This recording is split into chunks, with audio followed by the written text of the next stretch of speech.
हाय everyone, Pathfinder के solution series में हम डिस्कस करने वाले हैं ग्रेविटेशन चैप्टर से MCQ number 6।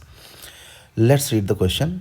The sun orbits the centre of the galaxy that is Milky Way in almost circular path of radius capital R in a period capital T, and the earth also orbits the sun in an almost circular path of radius small r in a period small t. Assume whole mass of the galaxy concentrated at its center and find the expression for the ratio of the mass of the galaxy to that of the sun.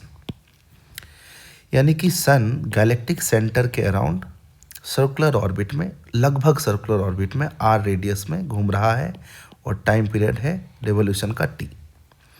Similarly earth is revolving around sun in near circular orbit of radius small r and it takes time t to complete the revolution. तो हमसे पूछा गया कि Galaxy के मास और सन के मास का ratio बताओ. तो सन का जो मोशन है इसका टाइम पीरियड और आर को रिलेट करना है हमें, और इसके टी और आर को रिलेट करना है, और वहाँ से दोनों के मास का, that is mass of the Galaxy और मास ऑफ द सन का रेशियो निकालना है. क्वेश्चन में एक और बात कहा गया है कि जो गैलेक्सी का मास है उसको आप मान लीजिए कि वो गैलेक्सी के सेंटर के पास कंसंट्रेटेड है. तो mg में डिनोट कर लेता हूं मास ऑफ गैलेक्सी, और ms से डिनोट कर लेता हूं मास ऑफ सन.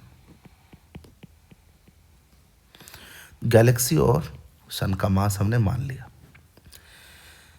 हम सब जानते हैं कि कोई भी स्फेरिकल मैसिव ऑब्जेक्ट के अराउंड अगर कोई सर्कुलर ऑर्बिट में ऑब्जेक्ट घूमता है तो उसका जो टाइम पीरियड होता है that is 2π/√gm, where m is mass of the this heavy object.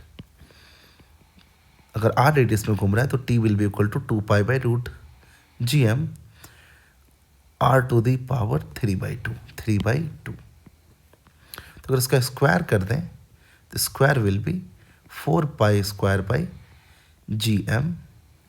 4 और g मेरा एक जैसा दिखता है तो इसको लिख देता हूँ मैं 4π² r³.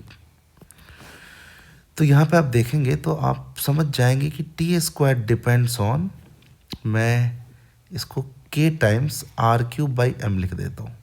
What is this k? k is the constant, g तो यूनिवर्सल ग्रेविटेशनल कांस्टेंट है और ये तो 4π² कांस्टेंट है. यानी किसी भी मैसिव ऑब्जेक्ट के अबाउट कोई भी घूम रहा होगा तो ये वाला टर्म तो कांस्टेंट रहेगा. तो मैं बोल सकता हूँ t² is proportional to r³/m. तो when we talk about sun around the centre of the galaxy, the expression we can write time period of sun, time period of revolution of sun कितना दिया हुआ t², that is equal to k times इसका radius दिया हुआ r³.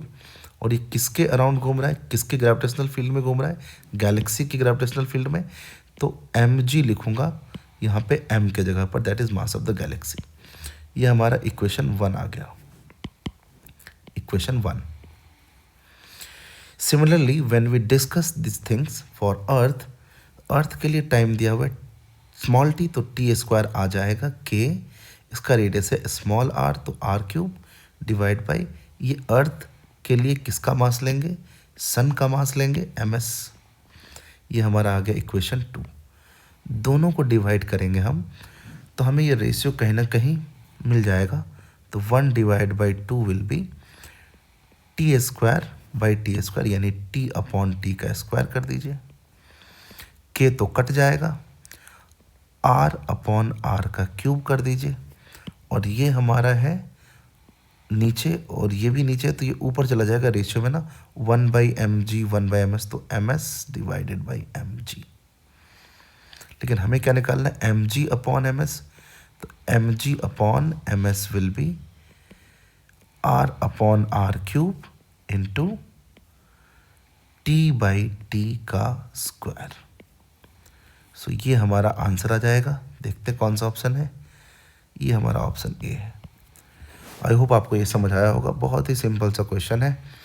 तो आप देख रहे हैं कितना बेसिक से क्वेश्चन डिज़ाइंड है. तो इन क्वेश्चंस को ज़रूर करना चाहिए. पाथ फाइंडर है तो क्या है, देखो क्वेश्चन तो सिंपल ही है. तो मुझे लगता है आपको सब कुछ समझ आ गया होगा. काफ़ी सिंपल है ये. मिलते हैं हम नेक्स्ट एमसीक्यू के साथ। Till then bye bye, thanks for watching.